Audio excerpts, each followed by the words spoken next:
प्रकरण घडलं त्या दिवशी 2 गटांमध्ये वादावाद असं प्रकरण दाखवलं, त्यानंतर त्या ठिकाणी थोडं कारवाई देखील आहे ती करण्यात आली. कसं मला वाटतं की ह्या शासनाला महाराष्ट्रात दंगल घडवण्याची प्रचंड इच्छा निर्माण झाली. जेव्हा राजकीयदृष्ट्या आपण आपलं इम्प्रेशन समाजावर पाडू शकत नाही, तेव्हा 2 धर्मामध्ये 2 जातीमध्ये भांडण लावून आपल्या मतपेट्या भरून घेण्याचा काही जणांचा प्लॅन असतो आणि तो प्लॅन ह्या सरकारचा दिसतोय असं माझं मत. मीरा भाईंदर हे ठाणे जिल्ह्यात मुख्यमंत्र्यांचा जिल्हा आहे. मुख्यमंत्र्यांनी भेट पण नाही दिली दंगल झालेल्या परिस्थितीत म्हणजे भागाला. तर त्यांनी भेट द्यायला हवी होती, शांततेचं आव्हान करायला हवं होतं. काही नाही. म्हणजे तिथली एक स्थानिक आमदार म्हणते, कोण एखादा सामान्य कार्यकर्ता काही बोलून गेला असतं तर समजलं असतं बाई जा. आणि ती पण एक स्त्री, आम्हाला 5 मिनिटं द्या मग आम्ही ह्याला दाखवतो. काय चालू आहे प्रकार, काय चालू आहे?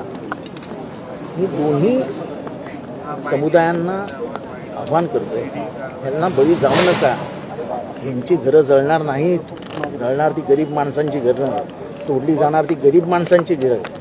त्यात हिंदू असो नाही तर मुसलमान, मरतात ते गरीबच. हे जे तुम्हाला लढवत असतात ते कधीच मरत नाहीत, त्यांच्या घरचे कधीच मरत नाहीत, त्यांची कधी घरंही जाळली जात नाहीत.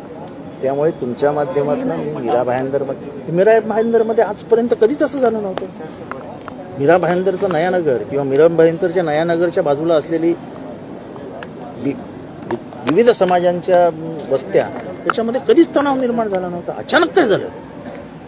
आणि हा जवळजवळ महाराष्ट्रातल्या प्रत्येक भागामध्ये असा तणाव निर्माण होताना दिसतोय. काही ठिकाणी सक्षम नेतृत्व असल्यामुळे आपण ते दाबून घेऊ शकतो किंवा त्याच्यातलं हे हवाच काढून टाकतो. पण जिथे त्यांना हवाच आहे, करण्याची इच्छाच आहे, तिथे तुम्ही काही करू शकत नाही. हा सरकार जे करतंय ते अतिशय अयोग्य आहे. याच्यातनं महाराष्ट्रात आग लागेल आणि सरकारला विनंती आहे की आग लावण्याचे धंदे सरकारचे नसतात. मराठा ओबीसी आग लावायची काय गरज नाही ना. काय गरज आहे तुम्हाला घरं म्हणजे प्रत्येक गावामध्ये 2 गट पाडून प्रत्येक 2 गटामध्ये वैमनस्य तयार करायचं, ते पण सरकारने. काही योग्य नाही. जाती धर्मामध्ये पडून त्यांच्यामध्ये वैमनस्य करणं म्हणजे महाराष्ट्र पेटवणं. महाराष्ट्र पेटवण्याचं पाप या सरकारने आपल्या माथ्यावर घेऊन. आरोपींच्या घरावरती बुलडोजर चालवण्यात आला आणि कुठेतरी हा उत्तर प्रदेश पॅटर्न महाराष्ट्रामध्ये लागू करण्याचा प्रयत्न आपण पहिल्यांदा पाहिला. की ती पूर्ण समाजात जाईल अशा प्रकारची कारवाई करणं मुळात हेच चुकीचं. आता जे दुसऱ्या गावात झालं ते आपल्या गावात आपण करावं ही मानसिकता चुकी. महाराष्ट्र हा शांतताप्रिय, पुरोगामी विचारांना आश्रय देणारा म्हणून ओळखला जातो. तिथे हे असं घडतंय या महाराष्ट्र भूमीचा, त्याच्यात सरकार काहीच करू इच्छित नाही, तर हे तर त्याहून जास्त आहे. पूर्ण सगळ्या 8 तासाचे व्हिडिओ बघा आणि काय घडलंय त्याची माहिती महाराष्ट्राला द्या ना. हे बरोबर नाही जे काही चालू आहे. ह्याच्यात कुठल्याही समुदायाने केलं, त्यांनी केलं, ह्यांनी केलं, कोणीही केलं असेल तरी एकमेकांच्या खांद्यावर हात टाकून जसे पूर्वीप्रमाणे वागत होते तसंच वागायला हवं असं माझं स्पष्ट मत आहे. करणारे करतील, निघून जातील, भोगावं आपल्याला. पोलिसांनी आपली भूमिका पोलीस म्हणून बजवावी. आपण कुठल्या तरी एका पक्षाचे कार्यकर्ते झालो असं वागू नये. पण महाराष्ट्रात सध्या जे वातावरण दिसतंय त्याच्यात पोलीस एका पक्षाचे कार्यकर्ते झाले की म्हणजे सत्ताधाऱ्यांचे कार्यकर्ते झाल्यासारखे दिसते. आवाडसाहेब, सलग 3 दिवस आपण पाहतोय 3 वेगवेगळ्या महाविकास आघाडीतल्या नेत्यांना समन्स बजावण्यात आलेलं होतं. काल वायकर आले नाहीत, आज रोहित पवार आले, उद्या किशोरी पेडणेकरांची चौकशी आहे. निवडणुकीच्या तोंडावरती हे सगळे अशा पद्धतीनं एजन्सीजचा वापर हा राजकारणासाठी करणं हेच मुळी मूलभूत अधिकारांना धक्का देण्यासाठी. त्यामुळे लोकांना घाबरवण्यासाठी ह्याचा वापर करणं हे चुकीचं आहे असं मी वारंवार बोलतो. आज रोहितला बोलवलंय, रोहितला सोडतील अशी माझी मनात म्हणजे आमच्या सगळ्यांचीच अपेक्षा आहे की त्याला सोडतील, तो आता खाली येईल. पण हे जे काय चालू आहे हे महाराष्ट्रातल्या सुज्ञ जनतेला पटणार नाही. त्यांना कळतं काय चालू आहे. आता लोक दुधखोळी राहिलेली नाही. आता लोकांना कळतं की हे काय चालू आहे, कसं कुणाला बोलवलं जातं. एका सत्ताधारी पक्षाचा आमदार जातो, मीरा भाईंदरमध्ये दुकानं फोडतो. काय कुठल्या लेवलला चाललो होतो आपण? हे योग्य आहे का? योग्य असेल तर भाजपने त्याचं उघड समर्थन करावं त्या आमदाराचं, नाही तर भाजपने बाहेर येऊन माफी मागावी. एका आमदाराकडनं ही अपेक्षा नाही आहे.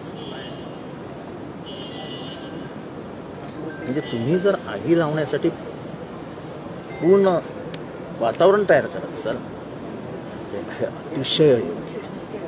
किंबहुना तिथे मध्ये उतरा आणि दोन्ही बाजूला काढून शांतता निर्माण करा. मी हे सगळं केलेलं आहे म्हणून मी सांगतो.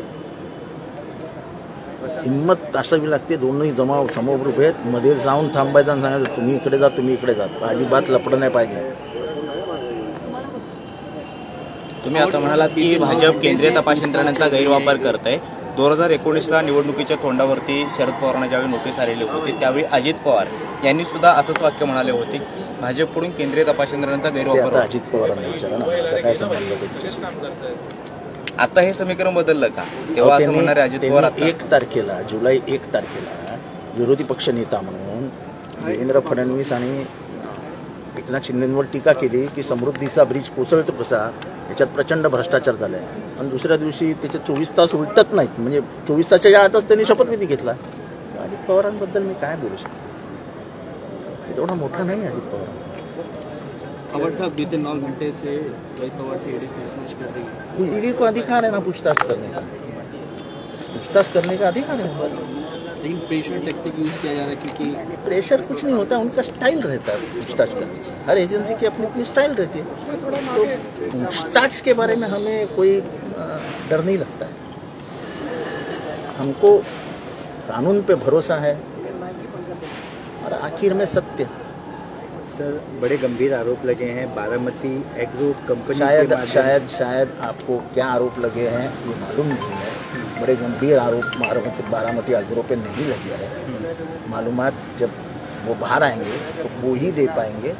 आप बिना पढ़े, बिना लिखे, बिना समझे ऐसे बारामती एग्रो ये वो इसकी बात मत कीजिए. उसमें सत्यता कितनी है तो आपको रोहित पवार बता देंगे. क्योंकि इस मामले में, इसी मामले में ईओडब्ल्यू ने क्लोजर रिपोर्ट फाइल किया था. ये पता है आपको? तो ईओडब्ल्यू ने कैसे क्लोजर रिपोर्ट फाइल किया? सरकार तो इनकी है. सर, वंचित बाबत का महाविकास आघाडी काय भूमिका? वंचित वारंवार सांगते आम्ही यायला तयार आहे, पण काँग्रेस आणि आम्हाला वंचित माझं आणि पवार साहेबांचं आता काही तासांपूर्वीच बोलणं झालं आहे. वंचितला घेऊनच आम्ही लढणार आहे असं आमचं स्पष्ट मत आहे. वंचित आमचे मित्रपक्ष आहे असं आम्ही म्हणतो आणि त्यामुळे त्यांना सोडून निवडणूक लढवणार नाही असं शरद पवार साहेबांचं स्पष्ट मत आहे. इंडिया आप कह रहे हैं कि वंचित के साथ ही चुनाव लड़ेंगे, लेकिन इंडिया गठबंधन के लिए खबर यह है कि ममता बनर्जी ने ऐलान किया है कि वो अकेले चुनाव. मैं आज इधर व्यस्त हूँ, मुझे दिल्ली में क्या हो रहा है पता नहीं. सर, आज एक शेवटचा प्रश्न. ठाण्यामध्ये आज अजितदादा पवार गटाच्या समर्थकांनी मनसेच्या कार्यकर्त्यांना मारहाण केली. ठाण्यात पुन्हा गुंडागर्दी वाढते असं तुम्हाला वाटते का? असं अजितदादाच म्हणालेले की ठाण्यात प्रचंड गुंडगर्दी वाढते. आता त्याच्यात कार्यकर्त्यांना, मनसेच्या कार्यकर्त्यांना आता अजितदादांना प्रश्न विचारा, मला काय विचारता? अजितदादा मोठ्या भाषणात म्हणालेले ठाण्यातली गुंडगिरी कमी केली पाहिजे. म्हणजे तेव्हा मला वाटलेलं की ते मुख्यमंत्र्यांना बोलत आहेत. मला हे माहित नव्हतं की ते त्यांच्याच कार्यकर्त्यांना उद्देशून बोलत आहेत. अजितदादांना विचारा, माझा काय संबंध.